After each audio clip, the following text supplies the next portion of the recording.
નમસ્કાર દર્શક મિત્રો, ટીવી 30ના ડિજિટલ પ્લેટફોર્મમાં આપનું સ્વાગત છે। ગુજરાતના સ્થાપના દિવસથી લઈને અત્યાર સુધી ગુજરાતમાં દારૂબંધીના નિયમો લાગુ કરવામાં આવ્યા છે। દારૂબંધીના નિયમોમાં કડક ફેરફાર કરવામાં આવ્યા છે અને તેમાં કડકાઈ લાવવાનો પણ પ્રયાસ કરવામાં આવ્યો હોય, પરંતુ જ્યારે નિયમો કડક લાવવાના પ્રયત્નો કરવામાં આવ્યા છે ત્યારે આ નિયમોની અમલવારી પર સવાલ ઊભા થયા છે।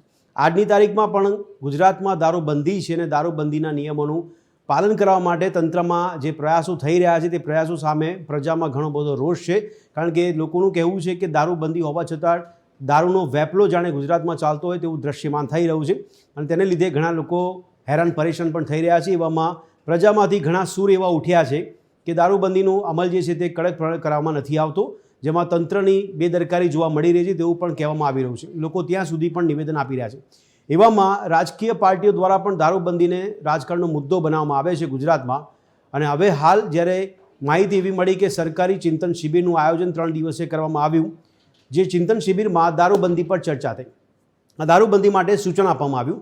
2 અધિકારીઓ, સિનિયર અધિકારીઓ છે કે જેમના દ્વારા કહેવામાં આવ્યું કે ગુજરાતમાં દારૂબંધી હળવી કરવી જોઈએ, કારણ કે એમનું એક તર્ક એવું હતું કે ગુજરાતમાં ease of doing, ease of લિવિંગની વાત કરતા હોય તો ઇઝ ઓફ એન્જોયમેન્ટ પણ હોવી જોઈએ અને ઇઝ ઓફ એન્જોયમેન્ટના ભાગરૂપે દારૂબંધી ગુજરાતમાં હળવી કરવી જોઈએ તેવું સૂચન કરવામાં આવ્યું છે। તેની પર ચર્ચા થઈ છે। કોના કહેવાથી આ સૂચન કરવામાં આવ્યું છે તેનો હજી કોઈ ઉલ્લેખ નથી કરાયો, પણ આખરે સત્તા સમક્ષ રજૂઆત કરવામાં આવી છે કે દારૂબંધીને હળવી કરવી જોઈએ।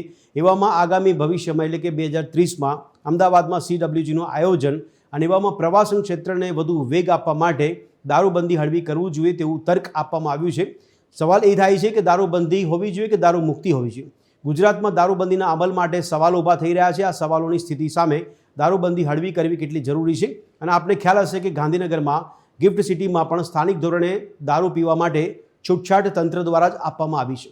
એવામાં અધિકારીઓના આ સૂચન ચિંતન શિબિરમાં કેટલા વ્યાજબી છે?